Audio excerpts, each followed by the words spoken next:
Oi gente, tudo bem? Aqui quem fala que eu fiquei aquele PS, eu tô fazendo esse vídeo muito rápido porque a bateria da minha câmera tá acabando. E hoje eu vou trocar alguns LPS.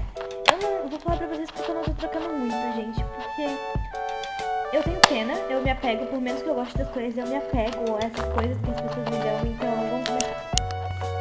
Bom, gente, primeiro pet, esse esquilinho da Mongólia, que eu acho que minha amiga Vitória vai querer, Victoria na verdade. Acho que ela vai querer porque ela gostou desse pet e ela tinha, eu acho, ou tem, sei lá, o esquilinho da Mongólia. E ela é muito bonitinho, gente. Por mais que eu, tipo, goste dele, eu não brinco com ele, então vamos pro próximo.